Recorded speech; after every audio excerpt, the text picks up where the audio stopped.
De 1939 a 1945, o mundo viveu um dos piores momentos da humanidade. A Segunda Guerra Mundial foi resultado e também promoveu um governo genocida, um governo preconceituoso, um governo intolerante com a humanidade e resultou, em todo aquele genocídio, principalmente contra os judeus.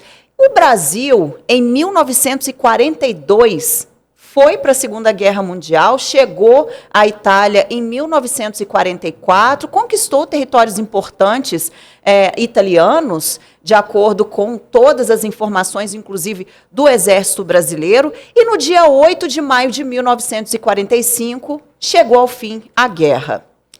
Bom, só que a gente pôde perceber durante toda a história, inclusive da história da humanidade de 1945 para cá, todo o resultado que essa Segunda Guerra também causou e o quanto foi importante esse 8 de maio. Para contar um pouco sobre, inclusive, a participação do Brasil, inclusive a participação da Força Expedicionária Brasileira também, que foi para a Itália, e da importância, de comemorar esse dia, a gente conversa hoje com o general Sérgio Oliveira, comandante da única Brigada de Infantaria de Montanha do Exército Brasileiro, que é sediado, inclusive, aqui em Juiz de Fora.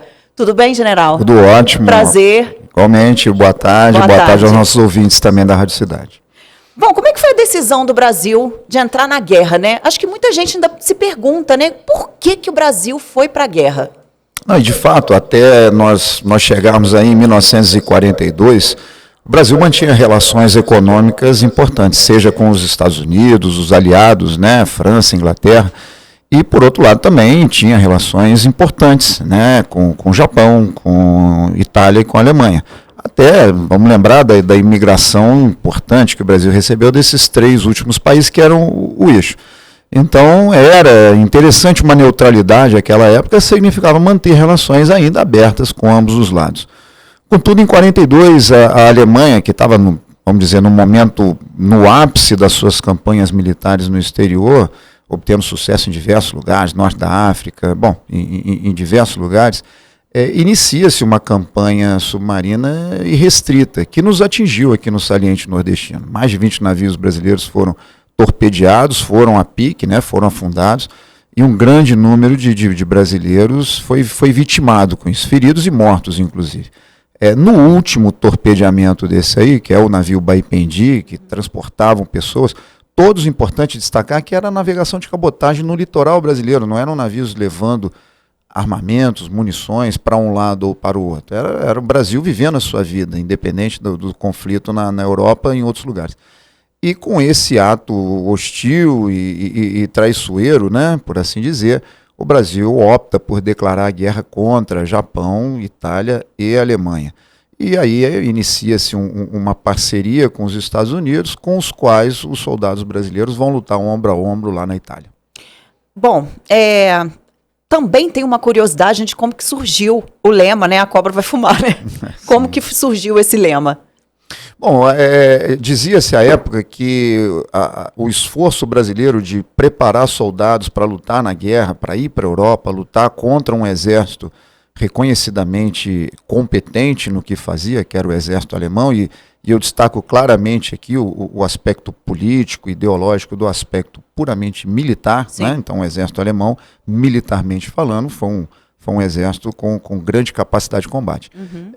Dizia-se que era muito difícil que nós conseguíssemos, brasileiros, mandar tropa para lutar e vencer na Europa. E a comparação que foi feita é mais fácil que uma cobra fume um cachimbo do que o Brasil mandar tropa para lutar na guerra. E, de fato, a cobra fumou quando os nossos pracinhas pisaram na Itália, venceram e retornaram. E esse símbolo ficou eternizado no ombro do nosso soldado, que ele usava como forma de identificar as nossas tropas. Muito bom.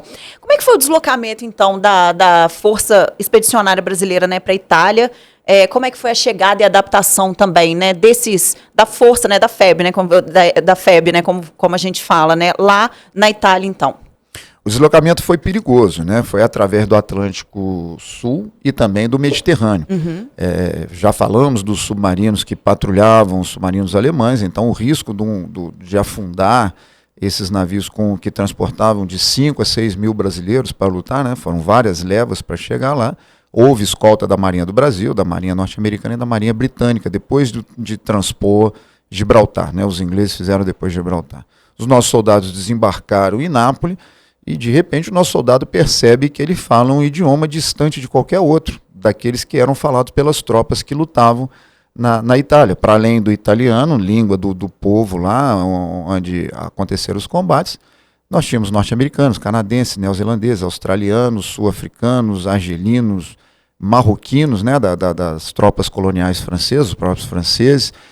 Nós tínhamos poloneses, indianos, e o nosso português não era uma língua que facilitava esse contato. Ao mesmo tempo que lutávamos, quando começam os combates, vamos lutar em região de montanha, um terreno totalmente adverso daquele que nós tínhamos aqui no Brasil, e com temperaturas inferiores a 20 a 25 graus negativos, quer dizer, uma realidade absolutamente diversa, e destaca-se aí o ponto que o soldado brasileiro rapidamente se adaptou, superou as dificuldades e venceu os combates que lhe foram atribuídos lá na Itália. Uhum. Pois é, por falar em combates, né, qual foi o principal, qual o combate, a batalha principal que o Exército brasileiro assim destacaria nessa época? Eu destacaria 2 grandes combates, eu explico a razão de citar 2. Tá. Né? Primeiro, Monte Castelo, porque foi uma grande superação, foi o primeiro grande combate, era um terreno extremamente favorável à defesa da parte das tropas da Alemanha,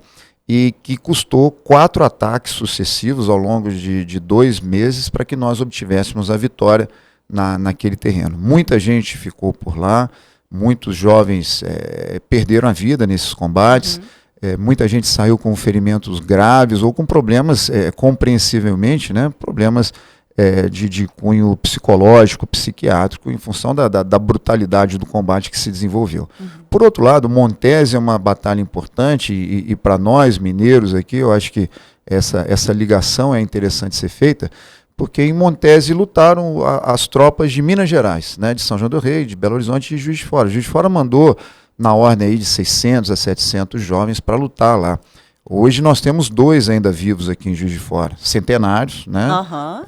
Então, esse combate ele foi mais sangrento do que Monte Castelo pela ferocidade como os combates aconteceram. Uma grande quantidade de minas antipessoais que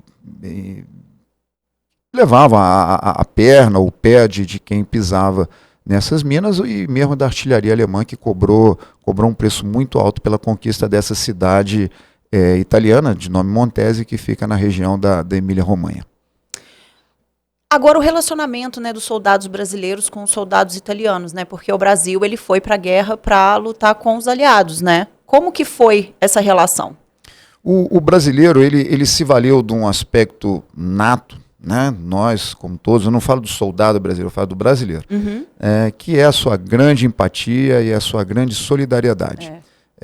A gente sai daqui do Brasil com soldados de origem simples, né?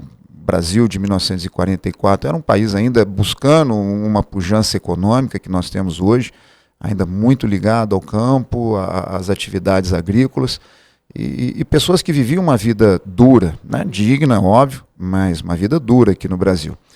Fome, e seguramente muito soldado foi lutar para lá vindo de uma infância difícil aqui no Brasil. E quando eu digo nós, o brasileiro, né? Claro.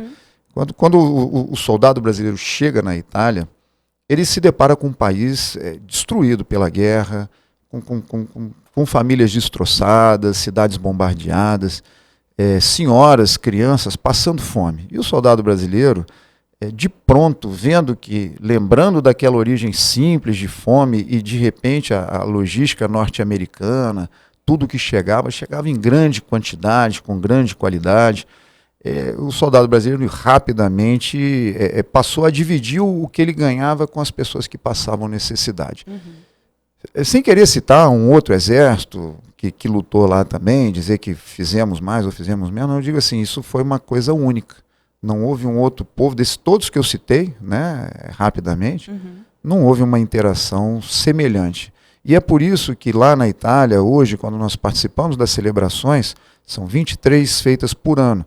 E não é uma celebração do Brasil na Itália, é uma prefeitura de uma cidade italiana que faz uma festa para agradecer ao povo brasileiro por ter libertado a cidade do jugo nazifascista. Então é uma relação hoje de respeito, de admiração, em alguns casos de curiosidade, fala assim, mas que povo é esse que vem, luta e ainda tem tempo para ser cordial, ser amistoso, ser solidário com a gente. Então eles têm uma admiração grande. Isso eu falo de ter visto no local, não é simplesmente de ter escutado a história. É o povo acolhedor, né, no caso, muito, né? Mesmo muito. Em situações, né, de combate, em situações difíceis, até difíceis, né, em situações que o próprio soldado, o próprio, enfim, se vê numa situação assim que eu posso morrer hoje, mas eu vou acolher, né? Isso. Eu vou acolher. E fez diferença, né? Muitas famílias seguramente hoje se prosperaram lá porque tiveram em algum momento uma ajuda de alguém que podia ajudá-los, né? O nosso soldado. Muito bom.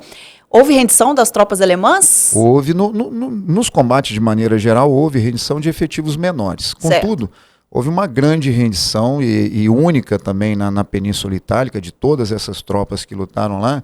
A 148ª Divisão de Infantaria Alemã, nós falamos aí de um efetivo superior a 20 mil homens, por força de uma manobra agressiva, rápida, feita pelas tropas brasileiras. Eles foram cercados, eles ficaram numa situação que eles não conseguiriam combater sem ter um grande número de baixas.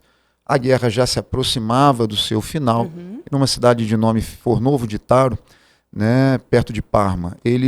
Essa divisão, juntamente com elementos de outras divisões, alemãs e italianas, né, nós ainda tínhamos alguns italianos lutando fiéis ao regime de Mussolini, eles se entregaram. Então nós falamos aí de, juntando todo mundo, um efetivo muito grande. E interessante falar disso aí, porque o soldado brasileiro soube ser soldado, soube se impor em campo de batalha, mas ele foi cordial e ele foi respeitador no momento da vitória.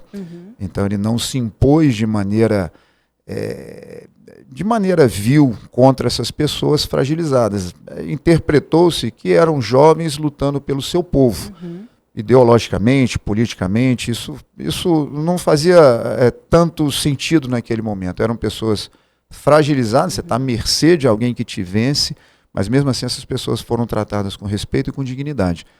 E existem relatos de comandantes alemães falando da surpresa de um povo que eles julgavam que era um povo menor, né, para não usar outros adjetivos, mas um povo de menor tradição, de menor cultura, que os trata de uma forma absolutamente surpreendente. Então é mais uma coisa que traz aí essa referência positiva do nosso jovem, do povo brasileiro quando em combate.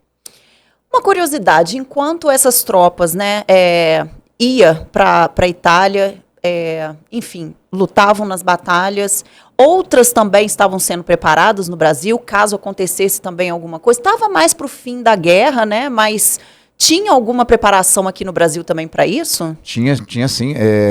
Até no início da guerra, quando se celebra os acordos da participação brasileira junto aos aliados, inicialmente o efetivo previsto era de 60 mil jovens, 60 mil militares. Ao final, nós participamos com 25 mil. Então, preparando a defesa do território, porque 42 foi o momento máximo, ápice, né, da expansão alemã.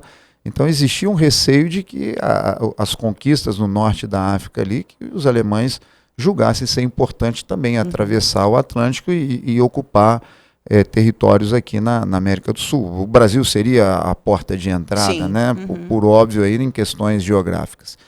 E houve uma preparação grande, muitos contingentes do sul do país, da parte central do país, foram enviados para o Nordeste, foram preparadas posições, e os soldados eram treinados porque desconhecia-se a razão de baixas que nós teríamos na Itália. Então nós podíamos ter em pouquíssimo tempo um grande número de soldados feridos, mortos, e nós teríamos que mandar mais gente para lá. Então, praticamente um efetivo de igual valor se preparou para embarcar para a Itália, mas, graças a Deus, digamos assim, né, não foi necessário que nós sacrificássemos mais vidas em prol aí da luta contra o nazifascismo. Sim. E como é que é, assim, para as famílias, né, para os amigos, enfim, dessas pessoas que foram, né, hoje são praticamente centenárias, né, como o senhor mesmo disse, como que é para essas famílias, assim, em questão de sentimentos, né, e de reflexão também sobre tudo que essas pessoas passaram lá, né, e tudo que o mundo viveu, na verdade? Se eu fosse de uma família que tivesse um membro da Força Expedicionária Brasileira, eu teria um grande orgulho, né, pela superação que nós já havíamos falado anteriormente, de vencer dificuldades de terreno, de língua, de clima, de distância, de alimentação diversa, tudo, de vencer um inimigo de respeito militarmente falando, de novo. Né, eu teria um grande orgulho de tê-los na família. A gente busca hoje, nós estamos constantemente buscando referências, né, para a nossa vida, os destaques, heróis, né, e a gente encontra constantemente, a gente bate o olho aí num médico que trabalha de maneira dedicada, num professor que dá uma aula de altíssima qualidade, de pessoas que se dedicam a fazer bem as suas profissões e assim eles ajudam a sociedade. Eu diria que nessa busca, a gente pode voltar a 80 anos e olhar para essa turma, esses 25 mil jovens iguais a qualquer outro brasileiro, mas que a história apresentou para eles um grande desafio, que é o de lutar num outro continente. Né? Então eu teria, na qualidade de familiar, amigo, tudo um grande carinho, um grande respeito, os saudaria, né, pelo que eles fizeram e colocaria no rol de todos esses heróis que a gente busca, né, para ter como referência. Agora, esse dia 8 de maio, né, aí a gente vai voltar no 8 de maio de 1945, né, que foi quando a guerra chegou ao fim, e esse 8 de maio de 2025, né, depois de tanto tempo, a mensagem que o senhor deixaria sobre a importância dessa data, né, de lembrar principalmente do que aconteceu, das consequências e o que a gente pode refletir sobre isso hoje? O dia 8 de maio ele é o ápice, né, em 45, de um grande esforço feito para vencer um regime que se colocou como muito contra coisas naturais, contra a liberdade, contra a cultura, contra uma série de fatores caros, importantes para a nossa sociedade. Então, mas essa vitória ela foi dolorosa, houve muita destruição, houve muita perda, houve muitas famílias foram separadas, propriedades foram totalmente perdidas. E com isso eu só acho que vale a pena para o nosso jovem de hoje, quem goza de uma paz que foi conquistada pelos nossos antepassados, né, que lutaram em diversos lugares, na Itália inclusive, a gente poder ter a liberdade de sair de casa, de nos expressarmos, né, de maneira livre, que a gente agradeça, que não deixemos de olhar para o passado com orgulho desses que nos representaram, né, e venceram, mas também precisamos estar atentos, porque o país pode nos pedir para nós defendermos o nosso povo em outro momento. Eu não falo apenas do Exército, eu falo do povo. Né? Então, que os nossos jovens estejam com a disposição de se oferecer para esse trabalho importante que é a defesa do povo, defesa da nossa liberdade, que nós façamos de maneira similar àqueles que nos antecederam em 1944 e 45, né? Porque é um trabalho nobre, é digno, é importante, e eu acho que nós estamos vendo um mundo em transição de um período de paz. A gente vê os tambores da guerra ruflando aí na Ucrânia, em Gaza, recentemente agora Paquistão e Índia, África, com diversos lugares. Então essa paz que a gente vive hoje pode vir a ser quebrada, tomara que não, né? Mas se ocorrer, que nós estejamos prontos para defender o nosso povo.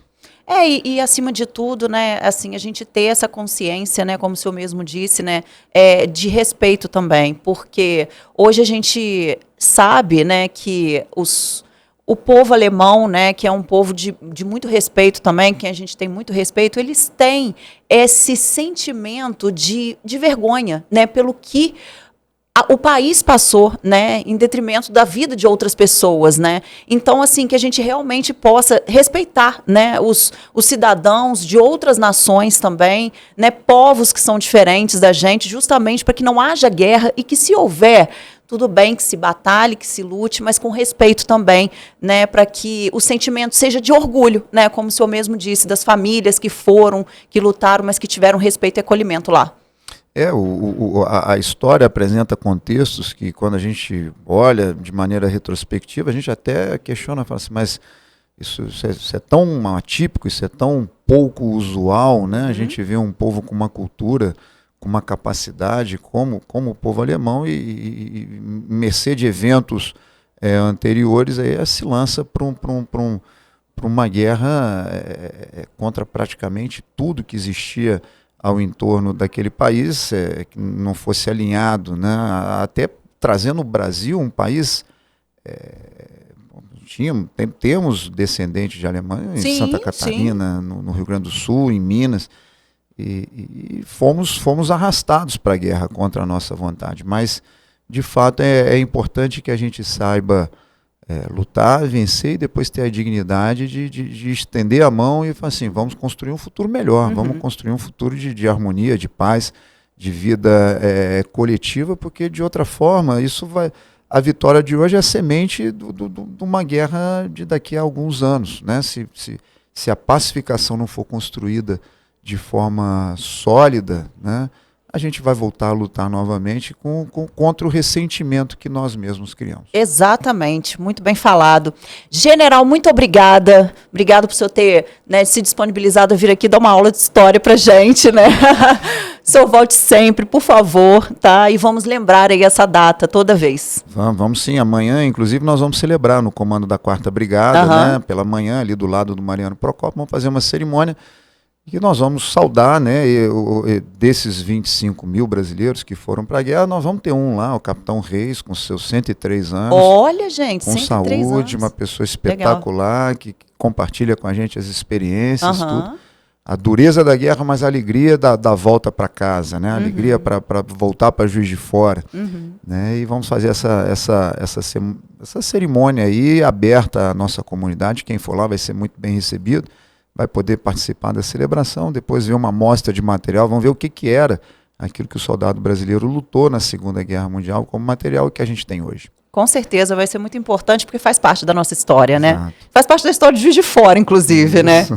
Muito obrigada, general. Volte sempre, tá? Obrigado. Valeu demais. Boa tarde para os ouvintes. Obrigada, tamo junto.